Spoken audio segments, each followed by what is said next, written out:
Em 2007, Lawrence Spencer recebeu um envelope grosso, cheio de documentos militares dos anos 40 em sua caixa de correio. Alguns eram escalas de serviço e memorandos de horários, outros ultra-secretos. Todos eram da base aérea do exército de Roswell. Spencer também achou transcrições de entrevistas estranhas. No início, não conseguiam se comunicar com o sujeito. Os militares trouxeram tradutores, cientistas, até criptógrafos, mas nada funcionou. Por fim, perceberam que só podiam se comunicar por telepatia. E havia páginas de previsões, avisos, tecnologia estranha e uma guerra secreta. Nada fazia sentido. Então, Spencer encontrou uma página que explicava tudo. Dizia: Base Aérea do Exército de Roswell, 59º Grupo de Bombardeio, entrevista com alienígena, 8 de julho de 1947.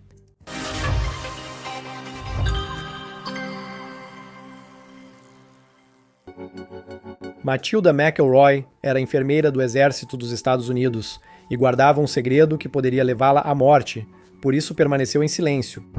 Então ela teve câncer. Com poucas semanas de vida, Matilda reuniu documentos militares e enviou para Lawrence Spencer. Ela leu o livro dele sobre fenômenos inexplicáveis, os fatores Oz, e concluiu que só ele poderia levá-la a sério. A carta dela era manuscrita e desesperada. Guardei esse segredo por 60 anos. Agora tenho 84 anos. Decidi contar essa história porque pessoas deveriam saber a verdade. A história dela começou em 8 de julho de 1947. Matilda era enfermeira de voo da Força Aérea Feminina do Exército no 59º Grupo de Bombardeio em Roswell. Ao chegar à base naquela manhã, Matilda percebeu que algo havia ocorrido. Guardas armados em novos postos e rostos desconhecidos por todo lado.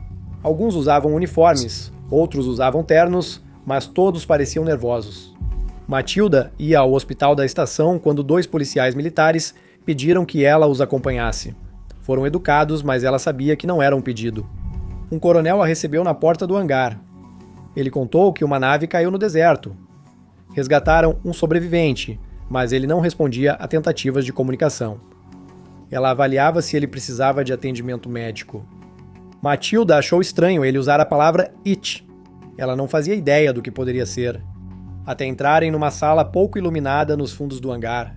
E lá no canto, sentado em uma cadeira pequena, estava um ser aproximadamente 90 centímetros, pele cinza, cabeça grande e sem cabelo. 3 dedos por mão, sem nariz, boca ou orelhas. O corpo dele não parecia biológico. Parecia mais uma boneca feita de plástico ou borracha, sem órgãos internos, sem sistema reprodutivo. Corpo de cachorro de plástico infernal, sem sistema reprodutivo. Parece que era só uma criança. Por favor, não quero advogados da Mattel atrás de mim. Tá bom, corpo de cachorro de plástico infernal, sem sistema reprodutivo. Parece algo que ficou escondido no armário. Ok, posso voltar? Tecnicamente, seu cachorro tem um sistema reprodutivo. Já chega. Os homens estavam tratando isso como um problema a ser resolvido. Matilda tratou como um paciente. Ela se aproximou calmamente e sentou ao lado dele. Sem ferimentos visíveis ou sangramento, aquilo não parecia sentir dor. Ela se inclinou para a frente e, antes de falar, um pensamento surgiu em sua mente. Mas o pensamento não era dela. Sem ferimentos. O corpo que eu ocupo não é um corpo como o seu.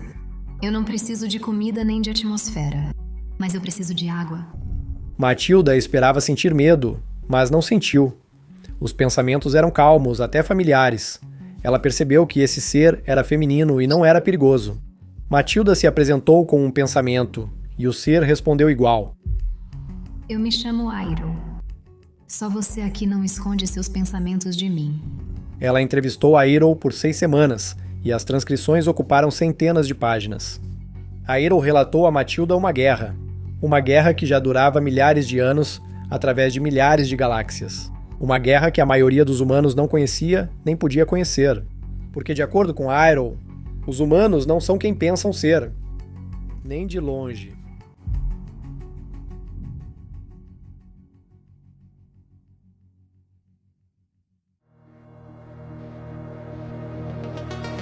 Matilda passou 6 semanas se comunicando telepaticamente com um ser alienígena que se chamava Airo. Airo era uma oficial do domínio, Uma civilização que controlava cerca de 1/4 do universo físico. Não da galáxia, do universo. O domínio tem operado nesta região do espaço por trilhões de anos. Nossa civilização é antiga. Acima de tudo, nosso único objetivo é progredir. O domínio operou em planetas, luas e asteroides em milhares de galáxias, mas eles não estavam sozinhos. Uma civilização mais antiga chamada Velho Império controlava essa região do espaço há muito tempo. E o Velho Império administrava as coisas de forma diferente. Enquanto o domínio se expandia através da exploração, o Velho Império mantinha o controle pela força, armas nucleares, guerra eletrônica e controle mental em escala planetária. Controle mental em escala planetária. Bem, acho que a CIA acabou de acender um cigarro e disse: isso normalmente não acontece tão rápido. As duas civilizações lutaram por milênios. Por fim, o domínio venceu e a guerra terminou, ou assim deveria ser. O problema era que o Velho Império tinha bases, equipamentos e sistemas automatizados espalhados por milhares de mundos. A maioria foi desativada após a queda do governo, mas alguns sistemas seguiram operando sozinhos, inclusive um no nosso sistema solar. Aero foi enviada para investigar. A nave foi atingida por descarga elétrica que deixou a navegação inoperante, fazendo-a cair perto de Roswell. Matilda perguntou como sobreviveu ao acidente e por que não ficou ferida ou sentiu dor. Eu sou uma ISBE, um ser espiritual imortal. Uma ISBE existe como pura consciência. Podemos criar, mover e perceber a qualquer distância, usando a forma física apenas como ferramenta. Então os corpos são opcionais. O povo de Aero usava um corpo para missões e o removia após o trabalho. O corpo cinza sentado naquela cadeira em Roswell era só um veículo. A Irl explicou que todo ser consciente no universo é um ser espiritual imortal. Até mesmo os humanos. Mas Matilda disse que os humanos não são imortais, e eles não conseguem projetar sua consciência para qualquer lugar do universo. Você pode e faz isso há muitos anos, mas não desde que foi enviada para cá. A Irl então revelou a verdade sobre a Terra. Não era um planeta. Era uma prisão.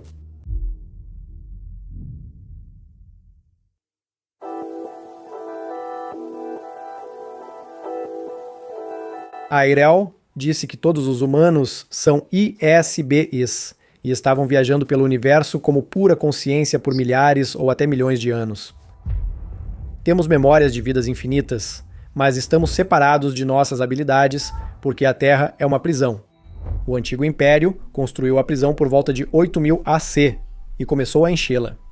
Dissidentes políticos, artistas, pensadores livres, todos que o regime julgasse perigosos. O Antigo Império os chamava de intocáveis. Somos nós. Eles colocavam pensadores livres na prisão. Parece o Facebook em 2021. Parece mesmo. Ah, dia do Canadá. Ok. E Inglaterra. Entendi. Bilhões de nós jogados num planeta esquecido no canto da galáxia. Colocados em corpos frágeis que sofrem, envelhecem e morrem. A morte deveria libertar o espírito, porém, um escudo ao redor do sistema solar impede a sua saída. Se a Terra era a prisão, o escudo era a cerca. Aero detalhou cada etapa, como um engenheiro explicando uma máquina. Ao morrer, o escudo detecta o espírito e o leva para a estação de processamento. Lá, as memórias são apagadas, não só da última vida, mas de todas as vidas anteriores. Sumiu. Então, o Antigo Império executa um segundo programa, implantes hipnóticos. Eles projetam imagens diretamente na consciência do espírito. Um túnel de luz, entes queridos falecidos, guias espirituais. Por isso, experiências de quase morte parecem iguais em várias culturas. Está na programação, nada disso é real. Sistema de reciclagem disfarçado de pós-vida. Então memórias são implantadas.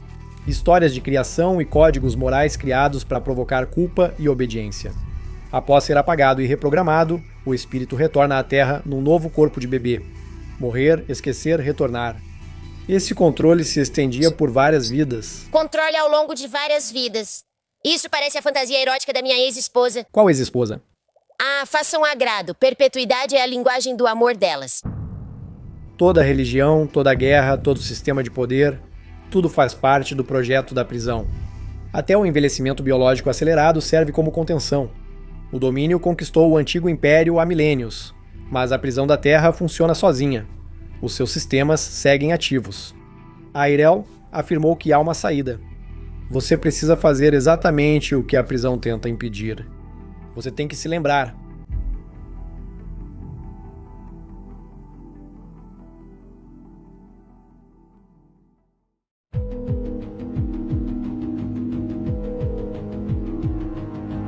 Airel afirmou que a história real por trás da prisão, do planeta, de tudo, era bem mais complexa do que imaginávamos. Participávamos de uma ópera espacial intergaláctica sem saber. A vida biológica na Terra não era natural. Todas as espécies do planeta foram projetadas, fabricadas e enviadas para cá por corporações galácticas bilhões de anos atrás. Uma empresa, e Airel usou esse nome, se chamava Insetos e Flores. Eles faziam insetos e flores. Outra empresa criou os animais maiores. E não eram experimentos científicos ou pesquisas, mas produtos. Até as relações entre predador e presa eram uma estratégia de marketing. Se a sua empresa vendia gazelas, também vendia leões. Quanto mais espécies, maior o lucro. A reprodução sexual visava reduzir os custos.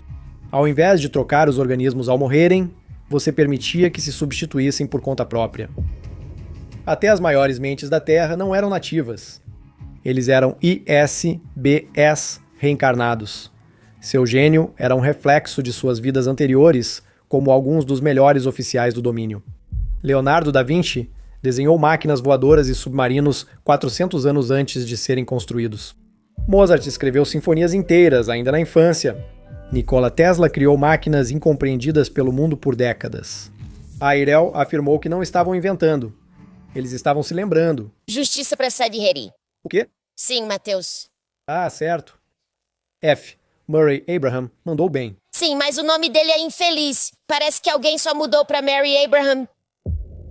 Milhares de oficiais do domínio foram capturados e deixados na Terra ao longo dos séculos. Pilotos, engenheiros e especialistas. Airel os chamava de Batalhão Perdido. Matilda sentiu uma onda repentina de emoção, culpa, raiva, ressentimento, emoções que ela não conseguia explicar. Airel percebeu e transmitiu um pensamento suave para Matilda. Os sentimentos que você está tendo são compreensíveis. Isso é porque você sabe que estou te dizendo a verdade. Você sabe disso porque você viveu isso. De acordo com Airel, um dos oficiais presos do Batalhão Perdido era a enfermeira sentada do outro lado da mesa.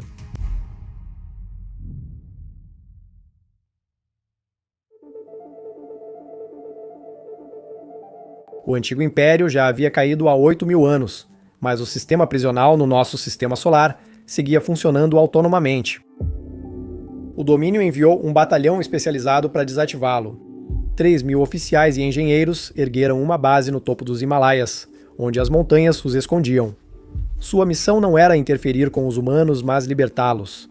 Eles passaram meses mapeando o sistema solar, identificando estações de processamento, equipamentos de varredura e tecnologia do antigo império escondida há anos. Os oficiais, enfim, tinham um plano para derrubar o sistema. Então eles foram detectados. As defesas automáticas não os consideravam cidadãos do domínio, mas sim prisioneiros fugitivos. Todos os 3.000 foram capturados e processados. Eles foram apagados, reprogramados e então inseridos em corpos humanos. Os oficiais foram enviados à população geral. O domínio os chamou de Batalhão Perdido, e eles ainda vagam entre nós sem saber quem são. Matilda foi uma das oficiais capturadas. Sua comunicação telepática não era só um talento qualquer. Foi um treinamento que aflorou, apesar da amnésia. Treinamento que atravessou, então ela é como uma tábua de perseguição. Mas em vez de karatê, ela pegou a vibe. Habilidade telepata. Dá no mesmo. Seu instinto de se aproximar do alienígena com compaixão, a sensação de familiaridade e a certeza de que Airel não era uma ameaça, esses eram ecos de sua vida anterior. O domínio buscou o Batalhão Perdido por milênios, usando equipamentos para detectar energia espiritual. Mas séculos de reencarnação espalharam essa energia por bilhões de vidas. A identificação era quase impossível. Matilda foi o avanço decisivo. Com o contato com Airel, Matilda recuperou memórias de sua identidade original, viu imagens de naves espaciais e entendia tecnologias que não sabia explicar em inglês. Ela reconheceu as técnicas da prisão para mantê-la adormecida. Pela primeira vez em 8.000 anos, uma oficial capturada do domínio sabia quem ela realmente era. Mas isso criou um problema, porque agora os militares também sabiam disso.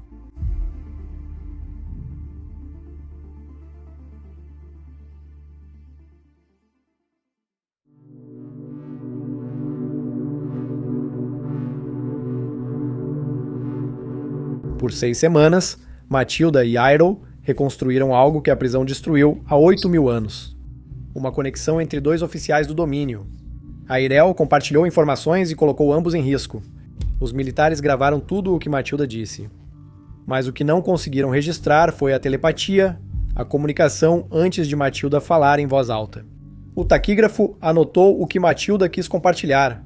O restante ficou invisível. O acordo durou enquanto os militares confiavam em Matilda, mas essa confiança terminou. No dia 12 de agosto, separaram Matilda de Iroh. Queriam o alienígena nos termos deles, sem enfermeira ou telepatia. Mas Iroh não quis cooperar, então os militares decidiram usar a força. Matilda observou atrás da divisória de vidro. Trouxeram equipamentos de eletrochoque e colocaram sondas na cabeça de Iroh. Começaram com baixa intensidade e aumentaram a corrente quando ela não respondeu. Eletrochoque. Os militares achavam que estavam inovando. Era a ferramenta usada pelo antigo império para apagar memórias. Iroh não resistiu, não reagiu. Ela lançou um último olhar para Matilda pelo vidro. Então ela se foi. Um segundo, consciência por trás daqueles olhos grandes, e no seguinte, nada. Uma boneca cinza sem vida sobre a mesa. Os militares tentaram por horas trazê-la de volta, mas nada funcionou, e Matilda sabia disso. Ela não ficou triste com a partida de Iroh, mas aliviada, e os militares perceberam tudo o que Iroh compartilhou com Matilda nessas 6 semanas, escrito ou não. Nunca poderia ser revelado. Ela foi forçada a assinar documentos, jurando sigilo absoluto. Se ela dissesse uma palavra, seria condenada por traição e executada. Então, ela assinou. 1947. O governo esconde Radwell e silencia uma enfermeira telepata. Jackie Robinson quebra a barreira racial. Ano marcante para operações secretas. O quê? Por fim, Matilda voltou à vida civil. Ao longo dos anos, ela teve breves contatos telepáticos com Iroh e reuniu lembranças de sua vida como oficial do domínio. Ela entendia a tecnologia usada pela prisão para nos manter presos. Ela sabia como ajudar. Mas o tempo acabou. Ela, com 83 anos, tinha o seu corpo falhando. Logo morreria e perderia o seu conhecimento sobre o domínio e o antigo império. Ela perderia a capacidade de quebrar o ciclo. Em 2007, o tempo dela havia acabado. O pacote enviado a Lawrence Spencer foi a sua última tentativa desesperada. Vou ser reciclada pelo processo de amnésia e colocada de volta em outro corpo de bebê para começar tudo de novo. Sem nenhuma memória do que aconteceu antes, esses documentos precisam ser publicados. Em 2008, Spencer publicou as transcrições como Alien Interview, tornando-se um dos casos de contato alienígena mais famosos da história dos OVNIs. Matilda não viveu para ver isso, pois morreu antes do lançamento do livro. O sistema que aprendeu por milhares de anos a puxou de volta, apagada, reprogramada e enviada de volta à Terra. Então, existe alguém lá fora agora que tem as memórias de Matilda e o conhecimento de milhares de vidas. Ela teria cerca de 17 ou 18 anos. Ela pode estar num emprego de verão, estudando para provas ou preocupada com a faculdade. Quase todas as noites, ela usa o celular para ver vídeos e conversar com amigos. Mas nessas raras noites tranquilas, aposto que ela sente algo estranho, como se fizesse parte de algo maior, importante, com um propósito inexplicável. Ela não sabe que, em algum lugar no fundo da consciência, por baixo dos deveres de casa, do drama e do celular que nunca para, ela tem o conhecimento para salvar o mundo.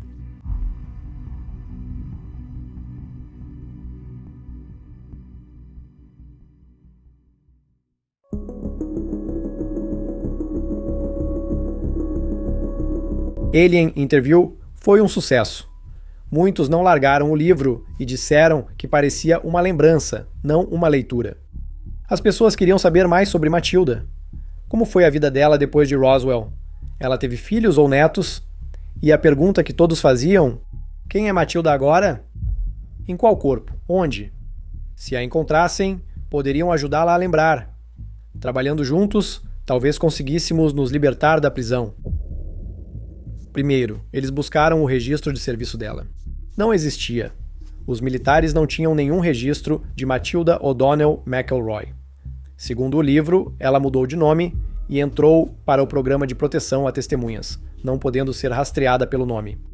Mas talvez houvesse pistas nas transcrições, e havia.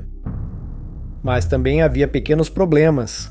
A transcrição usava palavras como computador e banco de dados em 1947. Esses termos só se tornaram comuns nos anos 60. Os carimbos de data usavam o formato europeu, primeiro o dia, depois o mês, em vez do estilo militar americano. Uma enfermeira do exército não usaria esse formato de data em relatórios confidenciais. Spencer afirmou ter editado para dar clareza, sem alterar o conteúdo. Assim, pode ter usado linguagem moderna nas edições. Um leitor notou algo no capítulo 11. Na entrevista de 9 de julho de 1947, Irol citou Jonas Salk como exemplo de grande gênio humano. Salk estava vivo em 1947, mas ainda não era tão conhecido. Ele era só um pesquisador médico. Ele só ficou famoso em 1955 ao desenvolver a vacina contra a poliomielite. Talvez Irol tivesse outro conceito de tempo. Ela era pura consciência, capaz de viajar para qualquer lugar do universo. Talvez ela também pudesse se mover através do tempo. A maioria ficou satisfeita com as explicações, mas algumas não. Os problemas surgiram quando os pesquisadores compararam as afirmações de Irol com outros livros. Todas as evidências apontavam na mesma direção. Lawrence Spencer inventou tudo isso. Mas a verdade é que ele não inventou.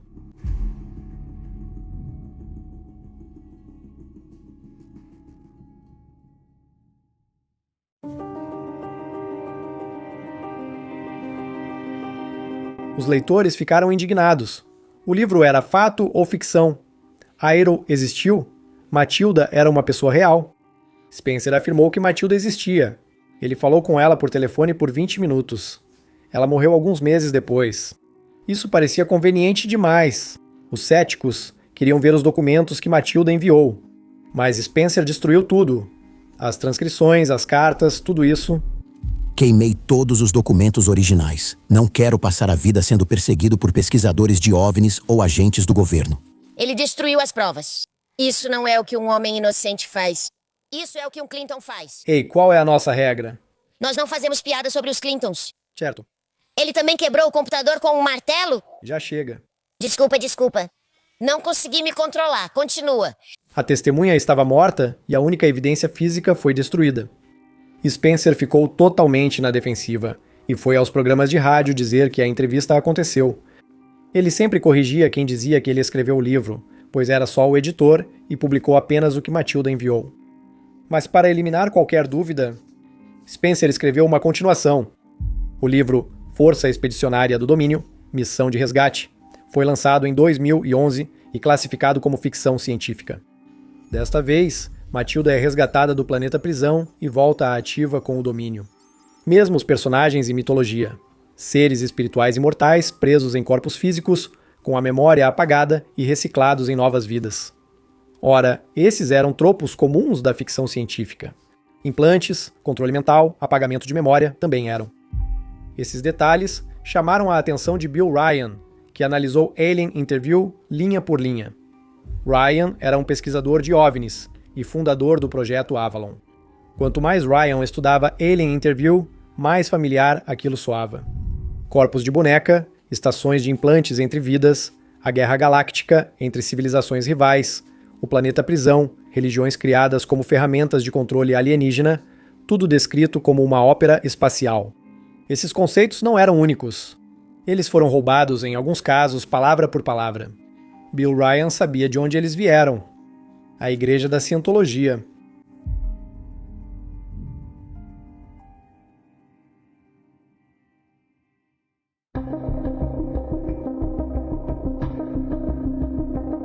O livro de Spencer agradeceu à Wikipédia, dizendo que o material se baseou bastante em sua página sobre Roswell.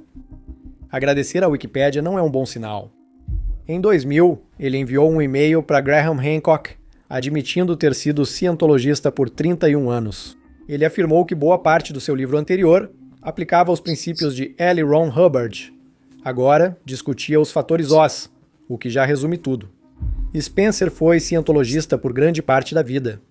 Seu primeiro livro aplicava os princípios de Hubbard sob a ótica de O Mágico de Oz. Seu segundo livro usava os mesmos princípios sob a ótica de Roswell. Lembre-se, o primeiro livro dele, Os Fatores de Oz, foi o que Matilda leu, e a razão de escolher Spencer como o único que a levaria a sério. A história de origem de todo o caso remontava a um livro baseado na cientologia. Então tudo isso é uma conspiração, baseada numa religião, baseada num escritor de ficção científica. Isso é tipo um L. Ron Hubbard Turducken. Eu não vejo. Onde está Shelley? Escolher Roswell para o próximo livro foi uma boa ideia. A comunidade dos OVNIs passou décadas reunindo relatos reais de pessoas que estavam em Roswell. Oficiais militares, agentes de inteligência e funerários, enfermeiras e pessoas que falaram no fim da vida, sem nada a ganhar e muito a perder. Essas testemunhas existem. Suas histórias se cruzam de formas difíceis de ignorar. Spencer usou esse mistério real como base. Ele construiu ficção em cima de fatos, o que faz tudo parecer real e fundamentado. Milhões de pessoas adoram esse livro. As críticas são ótimas. Muitos leram tudo de uma vez e disseram que a história batia com suas memórias. Alguém disse ser o livro mais importante já escrito. Essas pessoas sentiram algo. O material original era falso, mas a emoção era real. A ideia do planeta prisão faz o que a maioria das explicações sobre a vida não faz.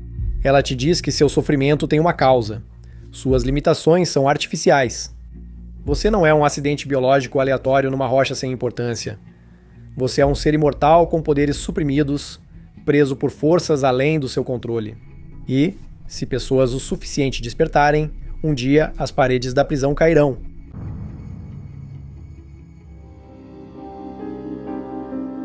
É uma ideia bonita, mas é inventada. Talvez essa seja a real lição. Não que tenhamos sido enganados, mas que estávamos tão prontos para ser enganados. Spencer teve sucesso porque as pessoas querem um motivo para a vida ser tão difícil. Um homem que perdeu a esposa para o câncer lê esse livro e imagina que ela talvez ainda esteja em algum lugar, presa no ciclo, esperando para se lembrar. Uma garota que nunca se encaixou suspeita ser mais do que dizem que ela é. Isso não é ingenuidade, isso é esperança. E talvez isso seja o suficiente. Sabemos como isso termina, ninguém sai vivo. E saber disso pode parecer uma maldição. Isso também mostra que cada dia que você tem é importante. Não perca tempo buscando uma prisão para colocar a culpa ou um ciclo para quebrar. Concentre-se na alegria do momento agora. Ao viver cada dia como se fosse o último, saber da morte não é uma maldição. É um presente. Então trate-o como tal.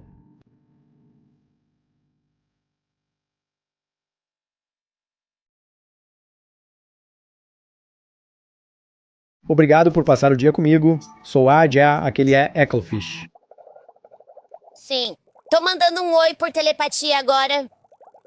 Alô? Ninguém? Este foi o The Wi-Files. Se você se divertiu ou aprendeu algo, eu agradeceria se pudesse curtir, se inscrever, comentar e compartilhar. Essas coisas realmente ajudam o canal. E como a maioria dos temas que abordamos aqui, o de hoje foi recomendado por você. Então, se tem alguma história que você gostaria de ver ou saber mais sobre, vá até o thewifiles.com/tips ou nos envie um e-mail, fale com a gente no Discord, no chat do YouTube. Você pode nos encontrar de várias maneiras. E lembre-se, o The Wi-Files é também um podcast. Você pode nos ouvir onde quiser. 2 vezes por semana, análises abertas e histórias do canal lá também. Também publico episódios proibidos nas plataformas de vídeo. Aliás, o podcast acabou de passar a ter vídeo. Isso é bem legal. Não sei por que eu uso isso em vez de ler o teleprompter. Me desculpe por isso, momento humano. Enfim, se você está ouvindo em alguma plataforma de áudio, seria de grande ajuda se você desse um joinha, curtisse ou seguisse, seja lá quais forem os botões. Isso realmente faz muita diferença. Agora, se você precisa de mais The Wi-Files na sua vida, dá uma olhada no nosso Discord. Já temos mais de 100 mil pessoas por lá. E elas curtem as mesmas coisas estranhas que a gente curte aqui. Com tanta gente, sempre tem alguém lá se divertindo e conversando o dia todo. Comunidade acolhedora, divertida e gratuita para participar. Falando nisso, confira a nossa transmissão 24 horas por dia, 7 dias por semana, no The Y-Files Backstage. Lá, exibimos episódios seguidos com conteúdos divertidos e exclusivos entre eles. O chat ao vivo é mais divertido que os vídeos. Se você curte as histórias do The Y-Files, confira meu outro programa no canal, The Basement, que é de conversas. Um podcast onde converso com pessoas interessantes ligadas a esses episódios. Algumas você conhece, outras não, mas considero todas fascinantes. Especialistas em temas como os Cavaleiros Templários, o pouso na Lua. Outro dia, entrevistei um físico do CERN. E se tiver alguém que você queira ver no programa, me avise. Estou sempre em busca de bons convidados. Um agradecimento especial aos nossos apoiadores, que tornaram este canal possível e viabilizam cada episódio. Eu não conseguiria fazer nada disso sem o apoio da minha comunidade no Patreon, então, muito obrigado. E se você quiser apoiar o canal, nos ajudar a continuar e fazer parte dessa comunidade maluca, torne-se um membro no Patreon. Por $3 mensais, você acessa vídeos antecipados sem anúncios, incluindo o The Basement, produtos exclusivos e 2 transmissões ao vivo, privadas por semana. Nas transmissões, toda a equipe do The Y-Files participa ao vivo, todos com a câmera ligada. Você pode ligar a sua, subir ao palco e fazer perguntas sobre episódios ou conversar. É uma ótima forma de nos conhecer melhor.